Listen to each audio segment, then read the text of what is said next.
Les bagages sont prêts. Reste à y déposer ta trousse de toilette. Mais tu te demandes comment y ranger ta brosse à dents encore toute mouillée. Savais-tu qu'un simple projet réalisé avec la Maker 3 peut éviter qu'elle ne se salisse en voyage? Aujourd'hui, je te montre comment fabriquer un étui pour brosse à dents et tube de dentifrice qui soit non seulement pratique et hygiénique, mais aussi facile à créer.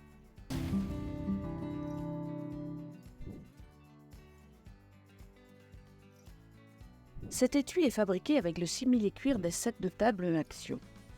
Avec ce matériau, hygiène garantie durant le voyage. Car comme il est utilisable recto comme verso, l'extérieur et l'intérieur de l'étui sont très faciles à nettoyer si besoin. De plus, ces sets de table ont des faces de couleurs assorties. Tu vas donc pouvoir fabriquer un étui au look élégant. Pour autant, aucune couture ne sera nécessaire.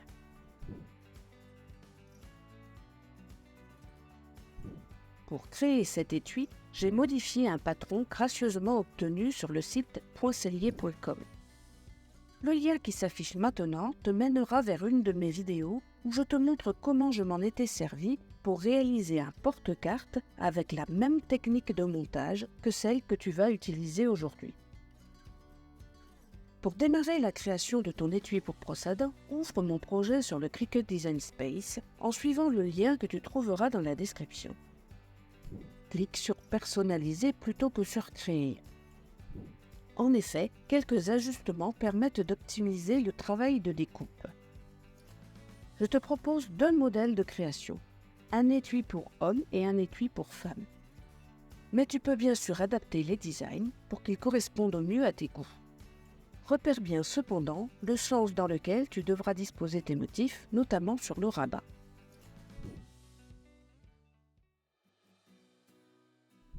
Clique sur Créer, puis sur le tapis pour tous les matériaux, et sur Confirmer. Pour commencer, intéressons-nous au tapis numéro 2.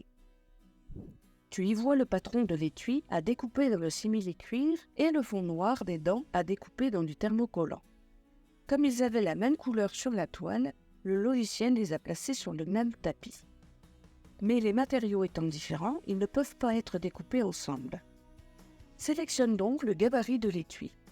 Clique sur les trois petits points, puis sur Déplacer l'objet, sélectionne Nouveau, choisis une couleur pour ce nouveau tapis et clique sur Confirmer. Tout est OK pour la découpe du simili-cuir. Place ton matériau sur un tapis violet. Pour l'empêcher de bouger pendant la découpe, fixe-le avec du scotch de masquage sur tout le pourtour. Tu peux éviter d'avoir à préparer un grand nombre de tapis en utilisant ce que j'appelle le mode multi-découpe. J'ai réalisé une vidéo sur ce sujet. Il te suffit de suivre le lien qui s'affiche pour y accéder. Applique la même méthode ici et tu verras, cela permet un gain de temps non négligeable. En résumé, il faut déplacer tous les motifs sur le même tapis et disposer les thermocollants de différentes couleurs aux quatre coins de ce dernier. Très important, pour les découpes de thermocollants, n'oublie pas de sélectionner le mode miroir. Un tapis vert conviendra pour ce matériau. Reviens maintenant sur le Cricut Design Space et clique sur Continuer. Sélectionne ta machine, clique sur Parcourir tous les matériaux. Pour ce simili-cuir un peu épais, je choisis cuir repoussé 2,4 mm. Mais je ne laisserai pas la machine faire les 16 passages prévus. 4 suffisent pour une découpe nette. Le logiciel demande de vérifier que le tapis soit bien préparé et que les roues en étoile aient bien été poussées sur la droite de la machine. La lame à utiliser est la lame couteau. Pour obtenir des découpes précises, un calibrage régulier de la machine est nécessaire. Sur ce sujet, j'ai réalisé une vidéo qui te montre comment procéder. Il te suffit de suivre le lien qui s'affiche pour y accéder. Voici des découpes obtenues avant et après calibrage. Tu vois que c'est une étape nécessaire. Pense-y, surtout quand une mise à jour conséquente du logiciel a eu lieu. Voilà, tu peux maintenant lancer la machine. Elle vérifie la longueur du tapis, détecte la présence de la bonne lame et commence à découper.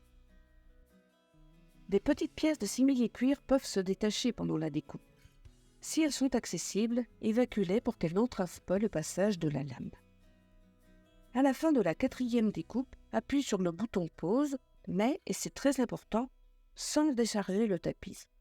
À l'aide d'un pic, vérifie que la découpe est satisfaisante. Si ce n'est pas le cas, lance une nouvelle découpe en cliquant sur « Reprendre ». Si la découpe te convient, clique sur « Annuler » pour décharger le tapis. Décolle la pièce de simili-cuir du tapis et enlève les petites pièces circulaires qui y sont encore. Pour le second tapis, la machine t'invite à nouveau à choisir les paramètres de découpe.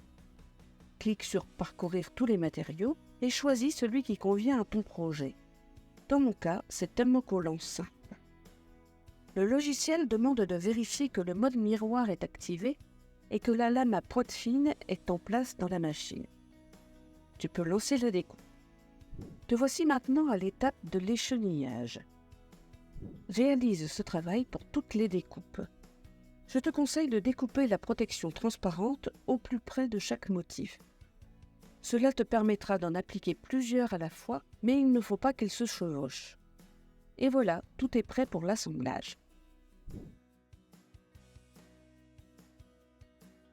Il convient d'appliquer le thermocollant avant de monter l'étui, de façon à avoir une surface bien plane sous la presse. Je te montre comment faire pour l'étui Madame. Les étapes seront exactement les mêmes pour l'étui Monsieur. Applique en premier lieu le fond noir de la dent et le texte Smile. Le texte Madame peut aussi être appliqué à cette étape.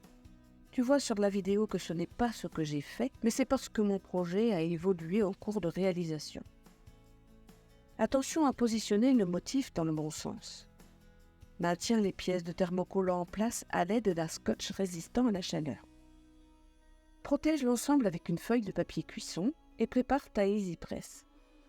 Pour cela, ouvre l'application Cricut It de ton téléphone. Clique sur « Commencer un nouveau projet ». Comme matériau pour le transfert, choisis Everyday Iron-On. Appliqué à simili-cuir. Clique sur « Suivant ». On pourrait programmer en degrés Celsius, mais tu peux aussi laisser comme cela. Par contre, comme tu vas appliquer tes motifs en plusieurs couches, mieux vaut ne pas dépasser 8 secondes à chaque fois. Clique donc sur « Modifier », scroll pour afficher 8 secondes, puis clique sur la flèche en haut à gauche et sur « Envoyer les paramètres à EasyPress ». Personnellement, je ne préchauffe pas car le simili-cuir ne supporte pas trop la chaleur et a tendance à se déformer. Pose ta presse sur les motifs et appuie sur le bouton qui lancera le compte à rebours. Enlève l'endos sur le fond noir de la dent, mais laisse-le en place sur les autres motifs, ils seront ainsi protégés. Dispose maintenant la dent blanche en la centrant pour qu'apparaisse le contour noir. Protège l'ensemble avec une feuille de papier cuisson. Et applique la presse pendant à nouveau 8 secondes. Enlève l'endos. Dispose le motif représentant le visage et le motif représentant le nœud aux endroits adéquats. Protège l'ensemble avec une feuille de papier cuisson. Et applique la presse pendant à nouveau 8 secondes. Enlève tous les endos. Les contours des endos laissent souvent quelques marques quand on suppose les couches de thermocollant. Pour les enlever, chauffe à nouveau quelques secondes, sans oublier de protéger avec le papier cuisson bien sûr. Et voilà, tu devines la trame du simili-cuir au travers du thermocollant. Cela veut dire qu'il est correctement appliqué. Après l'application de la presse sur l'étui Monsieur, j'ai eu la surprise de constater que la chute que j'ai utilisée n'était pas du thermocollant simple mais du puff. Les deux matériaux se ressemblent beaucoup. En fait, ça fait un très bel effet. Te voici à l'avant-dernière étape, poser les boutons pression qui permettront de le fermer. Je choisis des pressions en métal pour plus de solidité. Et c'est l'occasion pour moi de tester la pince achetée chez Action il y a quelque temps. Je suis pas à pas le mode d'emploi qui l'accompagne et ça fonctionne très bien. Il ne reste plus qu'à faire le montage de l'étui. Commence par former un des côtés. Il faut glisser chaque languette dans le trou qui lui fait face.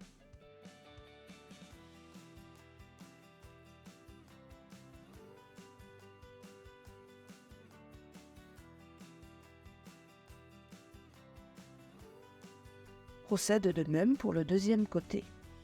Et voilà une technique astucieuse qui évite toute croquure. Et voilà un joli étui pour protéger ta brosse à dents. Tu peux aussi facilement y loger un tube de dentifrice. Et voici une deuxième version de ce projet. Mais tu peux aussi trouver bien d'autres utilisations à cet étui personnalisable. N'hésite pas à partager tes idées dans les commentaires. Si cette vidéo t'a plu, n'oublie pas de liker, partager et t'abonner pour ne rien rater de mes futures vidéos DIY. À très bientôt.